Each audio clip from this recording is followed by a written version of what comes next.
What's up, everyone? This is Destroyer229, and welcome to Runescape 3 Second World Event, The Bird and the Beast. Now, things might not seem any different from when I last left off you guys at the prologue, but the event has started, and as of yet, I still have not really checked out anything, even though it's very late in the evening. But, in order to start this event, I've just outside of Falador, up through the North Gate, by the Lodge Stone. And there are two characters that are right here by the musician. The first is our good friend, Kara-Meir. The other one, I have absolutely no idea. It says her name is Garlandia. Oh, we'll talk to her later. For right now, let's go ahead and talk to Kara-Meir. Here we go again. Warmongering gods, trying to claim the world. Wait, why is that? Wah! Task complete. It sounds like... Geez, her voice is soft.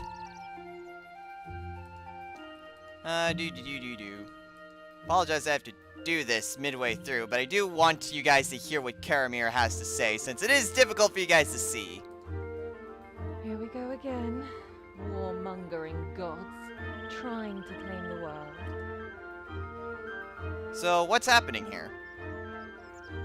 The Lumbridge crater has been drained of energy, so the gods are using other methods to gain energy and weaponize it. It's further proof that the gods are a blight on Gillinor. We can't live in peace while these maniacs stomp about the world. Interesting that a caravan is going out right now. So, who's fighting? Armadil and Bandos. Armadil preaches peace, and the faithful flock to join his army. Ironic, yes? Bandos is out to destroy all the gods. A sentiment I agree with. Unfortunately, he's also a tyrant, and would happily watch us all burn. They're both guiding their mindless followers onto the battlefield in order to gain the advantage. Neither god will stop until the other is dead.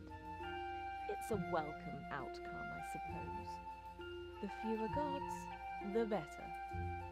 The gods are going along with Sliske's game in an effort to claim their precious stone of Jas. I really do hope you guys can hear what she's saying. I may need to boost up her audio. So, do you want me to help? Of course. First walk over there and kill Bandos. Then walk over there and kill Armadil. I would be in your debt. Oh, if only it was that simple. But that might be asking too much. That too. Instead, join an army and help bring down either. The sooner we remove them, the more likely that humanity survives. Okay, well, Kara-Meir still shows her hatred towards the gods. So, who do you think I should join? I cannot speak of the merits of either side. They're both repugnant. You could join the stronger of the two to ensure the weaker dies, but that guarantees a powerful god's survival. Joining the weaker god may seem like folly, but it could help turn the tide. Either way, as long as we bring the war to a swift end, we will have succeeded. So yeah, that is an interesting point. I mean, you could just join the winning side and help banish the other god, or you could join the losing side and help turn the tides. As before, the choice remains yours, and yours alone. If you wish to change sides at any point, though, I can help. It is good to know that I can still change my sides. So... can you give me directions to where these two gods are? Let's see where Armadil's tower is. This is the way to Armadil's tower. Oh, okay. Well, whose side are you on? I am on the side of the godless. Gillinor is our world. and the gods should find their own. Gods want nothing more than power, and, for whatever reason, they feel that Gielinor is worth fighting over. None of them care about us. We're just pieces on a chessboard. Look at what they're doing now. One day they will be gone, whether at the hands of my comrades or my own. So I guess that's really the first time you guys have heard that Kara-Meir is on the side of the godless. From the god emissaries, it's obvious that Kara-Meir is on the side of the godless. Just because for that, I mean, the god emissaries, they give you a book and it gives you a bit more information on the gods based on whether it's an account of what they've been doing or something from their followers. For the godless, it was a set of letters between Kara-Meir and a druid in Tal'Vari. So, yeah.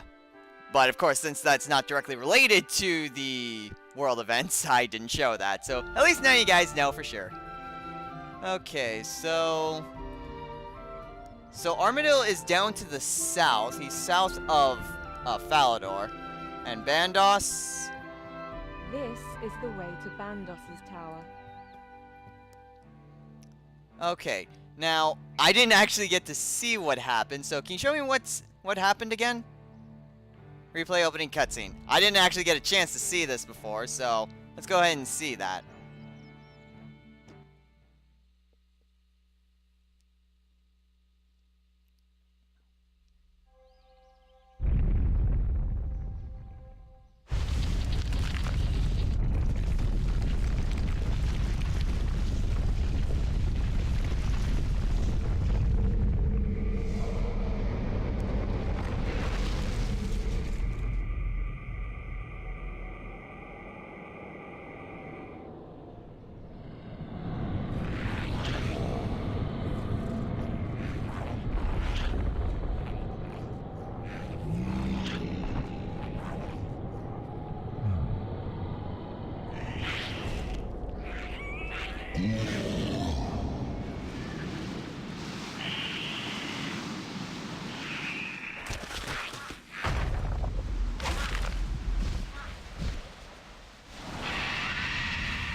Well, I guess that shows just how things are going to be starting.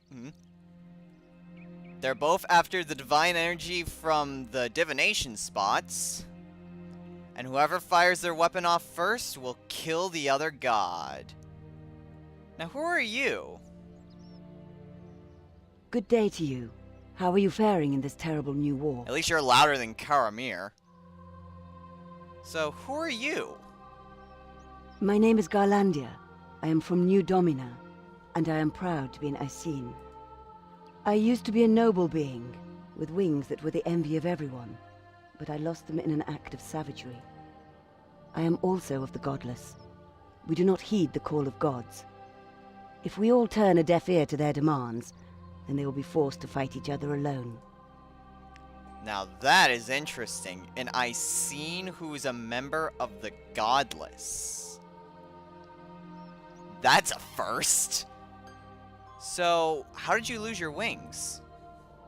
I am Icene, and our home was ruled by Saradomin. Though he brought knowledge and wealth to our lands, he also brought war. He demanded that we fight for him, and many did so willingly. At a banquet, he called across the room and asked whether I would be joining his infantry or his bombardiers. I told him that I had no intention of fighting at all. In his embarrassment over my refusal, he gathered everyone into the courtyard. There he ripped my beautiful wings from me.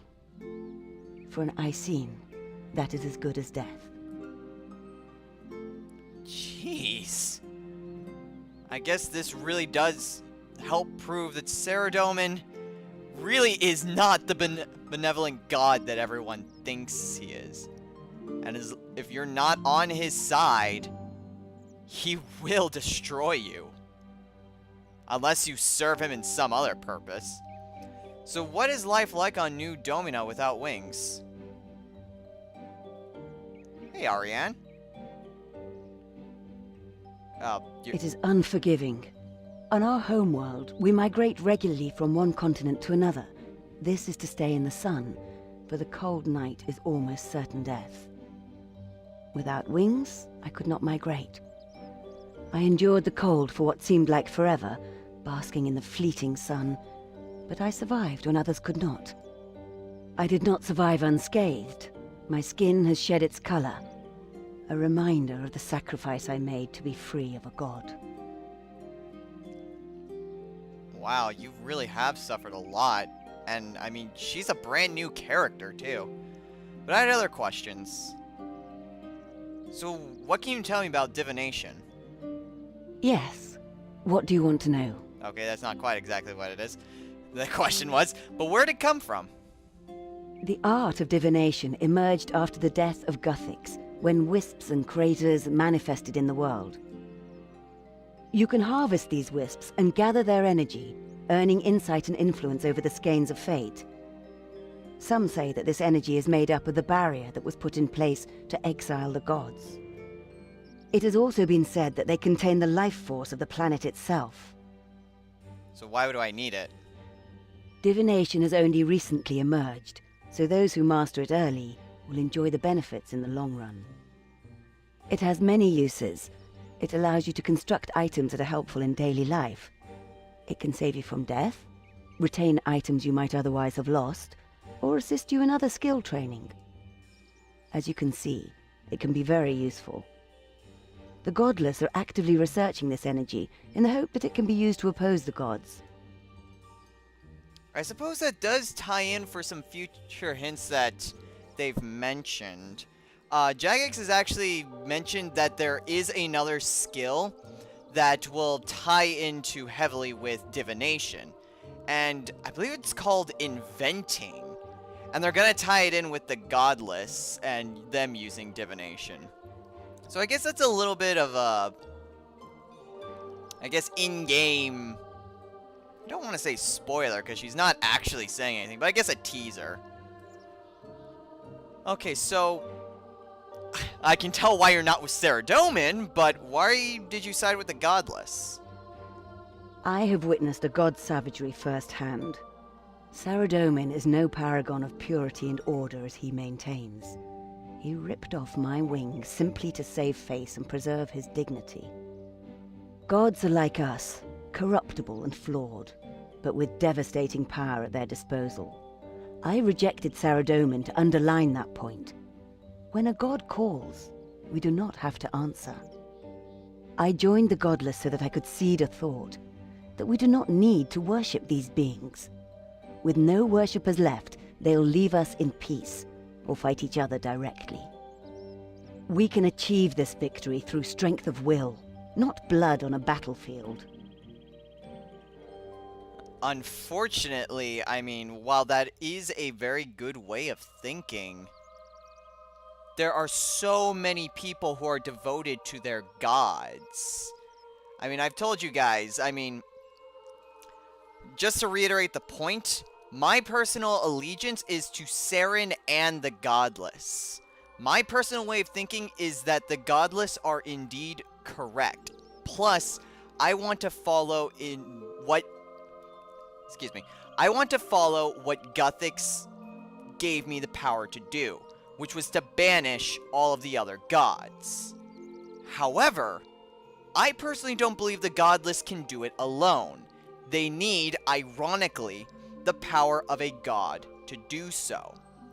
That is why I support Saren, because she would be the one that would more likely more than any other god be sympathetic to the godless.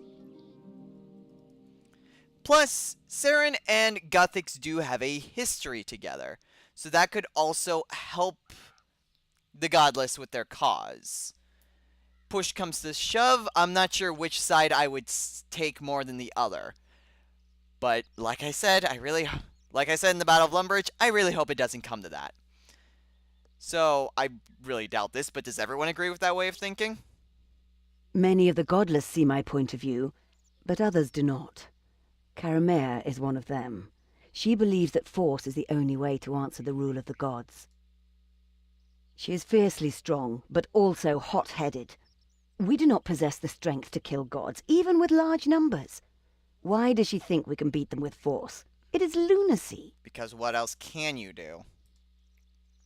If we stop worshipping gods, then they will look for their armies elsewhere. We can win through peaceful means. Now that I really disagree with. When you're dealing with beings of this caliber, peaceful methods aren't going to help you. I mean, it'd be nice to negotiate like a peace with the gods, but I mean, stopping worship,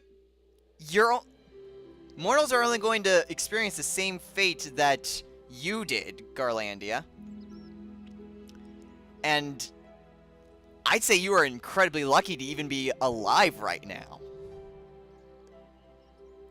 So, I really don't think... I mean, sure, some gods probably could be negotiated, but I really doubt that a lot of their followers will leave them. So really, it's one of those things in which it's hopeless at this point. But I digress. So who else is in the godless? Our numbers are increasing daily, as more and more people realize we do not need these gods. Some of our notable members include a leader of trolls, Fossil. He dueled Bandos when the god claimed his tribe. The battle scarred Fossil, but he's still alive. There is Ux, a demon who, like Kara-Meir, believes we should be fighting the gods. He is looking to break the pacts that Zaros and Zamorak maintain over his people. And there is our wise leader, Bean. He founded the Godless after the fall of Guthix. He is well versed in many magics, but portal magic is his speciality. Okay then, so now we have a little bit more insight on the Godless. Bean was the druid that was also in the God Emissary books. Ux was mentioned, but Fossil's definitely new. So what do you think of the current situation? It saddens me. I cannot deny it. It's a huge, unmissable example of why we should abandon these gods, so that they take their quarrels elsewhere. There is part of me that empathizes with the peaceful intentions of Armadil, but his desire for peace has been bent into a justification for a war. The world will be a better place without these gods. I hope our troops can stop them from becoming too powerful. So, does the Godless even have troops? Yes, we do. We have powerful enemies and must defend ourselves. The troops feel that force is the best way to achieve peace with the gods. This is no doubt because they idolize Kara-Meir. Ours is still not a strong force as yet. Stealth and mobility remain our greatest allies for now. So, who will the troops attack then?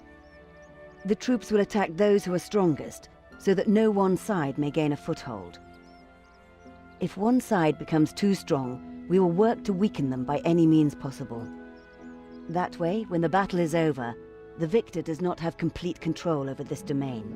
We are making it clear that the winners will have to move on. Very interesting point, and that does kind of tie in with Saradomin's victory. I mean, they're going to the Godless are going to try to actively work to weaken Saradomin now that he's gained a lot more power. So why are you attacking then? It feels terrible, hypocritical perhaps on my part. I wish we could achieve a godless world without the need for force.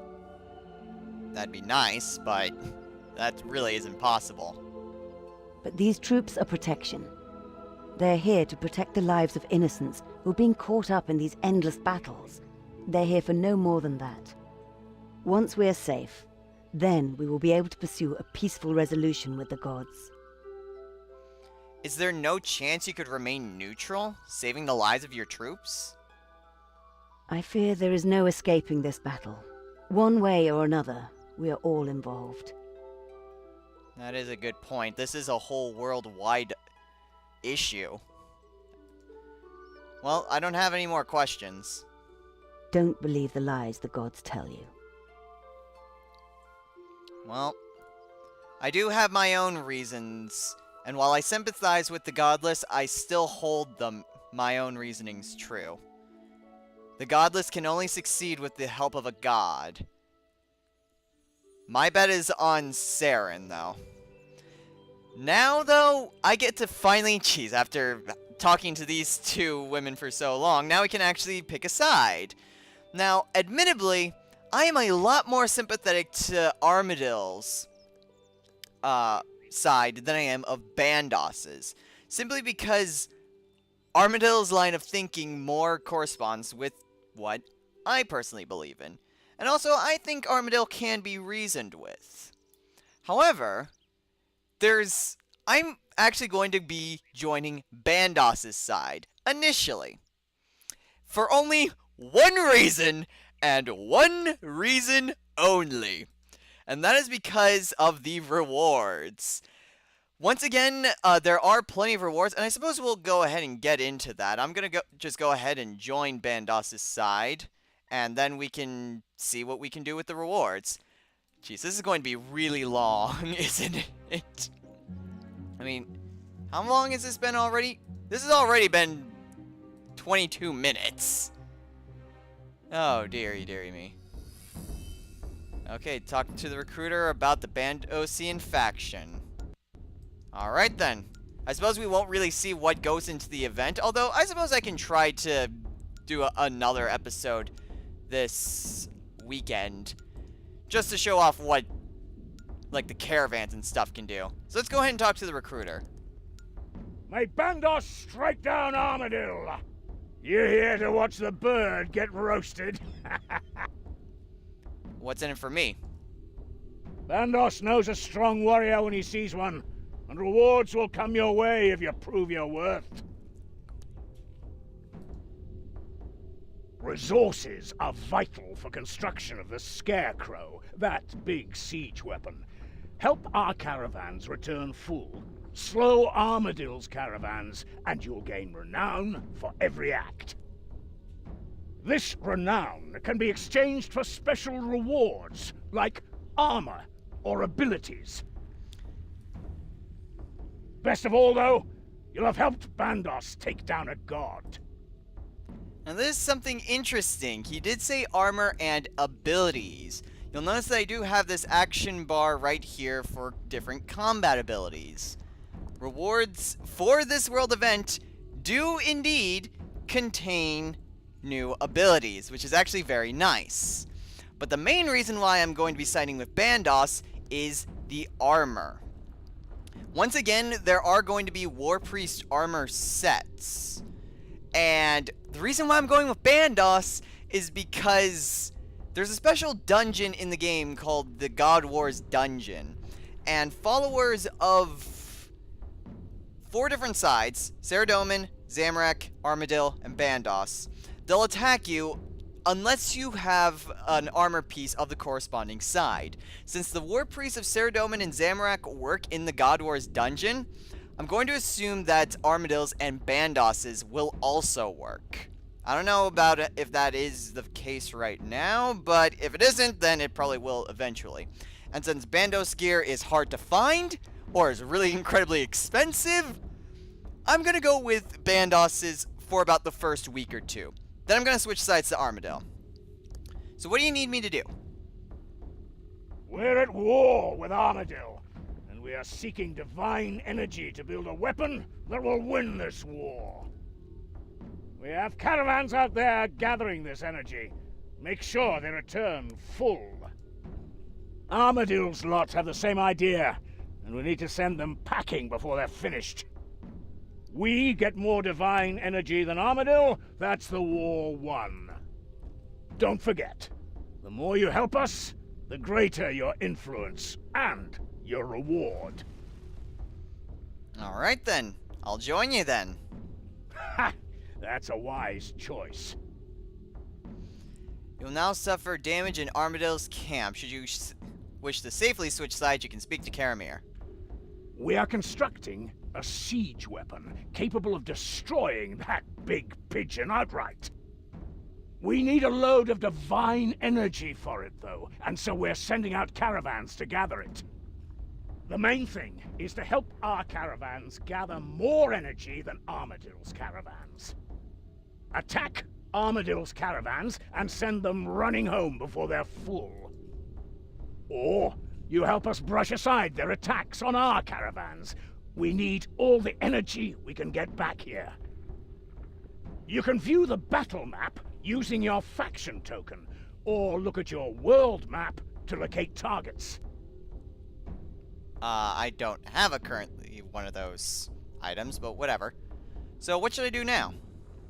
The main thing is to help our caravans gather more energy than Armadil's caravans.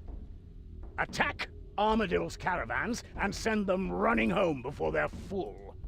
Or you help us brush aside their attacks on our caravans. You can view the Okay, battle... now it's just repeating things. So how can I influence the strategy? When you get renown for helping us, you'll get votes, too, which you can use to influence decisions about our strategy. You will also get the opportunity to help the Golem Master make mighty machines to crush our enemies. To find out more, you should talk to the Record Keeper on the ground floor and the Golem Master on the first floor. Now he does mention various very important things. For one, there are strategies that will influence the way that certain side will react. Kind of similar to the votes that were in the Battle of Lumbridge. But he also mentions a golem. Now, I'm not sure exactly how the golem will work, and like this is already running really long, so I probably won't go into it until next episode, which will be sometime this weekend. But yeah, that will be interesting to watch. And of course, the more renown you get, the more you help out, the more votes you get. So, what is our overall objective? Bandos wishes nothing more than the destruction of Armadil, so that's what we're doing. To do this, we are building the mightiest weapon Gielinor has ever seen, the Scarecrow. It's powered by divine energy, so we're sending out caravans with diviners to gather as much as we can.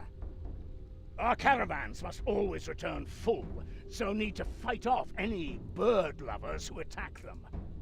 Armadil has the same idea, but we can easily crush their caravan's defenses and force them home half full with your help. If our caravans return with more energy than Armadil's, we'll build our weapon before theirs, and Armadil will be roast chicken. So what rewards can I get? Victory! And victory is life! Can I get something else? Even so, Bandos rewards the strong and the loyal. As you work for us, you get renown, which can be used to buy rewards, abilities, equipment, and so on. Speak to our quartermaster for more information. He's just inside the tower. Sweet. Ready for action. Revel in the glory of battle. Oh, there we are. There's the token of fealty. You can use the map to track convoys and also teleport to friendly nodes. You can take a copy with you, although you can only teleport from the tower. Interesting. So we can look at this map and we'll be able to see what various nodes are. there are these places on the world map that are called nodes, in which you can build different pieces of equipment to, like, help out your caravan or hurt the opposing caravan. And if the opposite team has something like that, then you can destroy it too. Okay, so we have City. Edgeville, the site cannot be captured. Neither can Varrock, or Falador, or Draenor. So any important cities cannot be taken. Let's see. Armadillo has everywhere here. And there's currently no convoys out. Alright. I suppose I can look into this a bit more. You can use this board to find out about PvP gameplay and rewards. Ah, that's right. I did mention that this world event did have PvP. So let's go ahead and read the PvP board. Let's see. PvP in the world event. The Burn the Beast contains optional PvP gameplay. Battle members of the opposite faction in marked PvP zones around building sites and convoys. PvP in the event is safe, so you won't lose items when you die. You can toggle PvP on and off as often as you like. Oh, and more convoys appeared. Rewards. You get increased experience. You can build things faster. You get renown faster. And, oh, let me see. Increased XP. Increased XP for in-event combat, construction, or divining. You'll earn 33% more XP. Faster construction. Construction and destruction of buildings at event size is twice as fast. Oh, that's nice. You'll earn renown twice as fast, which is nice. And then heroic skulls. If you kill another player of similar or higher level in PvP combat, you'll get a heroic skull. You can offer these at the Tower for Prayer XP. Offering up several heroic skulls at once gives increased XP per skull. If you die, all heroic skulls in your inventory are lost. Ooh. Okay, my skills, that's all for PvP. Recent kills, just players that have killed other players. Top warriors. People who've killed the most. Other people. Alright, I guess I'll enable PvP. Let's see, or maybe disable it. If I'm going to... I did say that I was going to hold off on PvP, at least initially. So I think I'll keep that. Now for the final thing, let's look at the rewards. So we have Sacred Armor. War Priest, so indeed that is exactly what I'm probably just going to get these two. I have no idea when tier 2 until phase 4 and then phase 7. Well, phases are certainly not going to be by weeks because this is only a 6-week event. Let's see, emotes and titles, experience lamps, and abilities. Cannot afford this reward, you only hire the faction token. Okay. I'll probably focus more on the abilities when I switch over to Armadillo, but I'll definitely try to get the War Priest boots and gauntlets. If I can just get these two, I'll be perfectly content, and I'll be able to switch on to Armadillo's side. So I suppose that will do it for this event. Or maybe I can look at the strategy board real quick. Let's see. So there's a few different options that we can do. Let's see, distance strategy. Stay close to home or travel far and fortify the route. Okay. So for distance, let's see, longer expeditions, construct buildings faster, or just shorter expeditions, which means that they'll be able to get to base quicker. Defense, more powerful bodyguards or caravans with larger capacity. Larger caravans that can hold more divine energy, tougher bodyguards to defend the caravans better. Divination. Find energy as quickly as possible or search further and higher quality energies and faster gathering. Longer expeditions, faster gatherers, or just shorter expeditions. And then risk. Increase convoy numbers with a higher risk of ambush or standard combat frequency with lower risk. More convoys attracting more attention. Standard convoys with lower chance of ambush. Okay, well, since I'm kind of going in a little bit as a spy... Let's see, longer expeditions, defense, don't really want tougher bodyguards. Let's go for larger caravans. Longer expeditions or shorter. I guess that one can have no opinion. Then risk more convoys. Okay. Then Bandosian records. You know what? I think we've gotten a good amount taken care of. This has already gone on very long. And we haven't even gotten to everything yet. So, next time on The Bird and the Beast. Won't be another week. Instead, this weekend, I will go ahead and show off the rest of what the Bandos base has to do. And we'll actually go ahead and try the different ways that we can interact with the caravans. Now, right now, there is a bar similar to what was there at the Battle of Lumbridge. Currently, Bandos currently has 340,557 divine energy. Armadillo has 889,585 divine energy, which means Armadillo leads by 549,017. Now granted, this is still the first, or actually technically second, day that this is out, so really anything can change. So just take these numbers right now with a little grain of salt. So I'm gonna go ahead and actually work on what these convoys can do, or at least what they're about, so that way when I show you guys it, I'm not completely in the dark about it. So until next time, everyone, take care.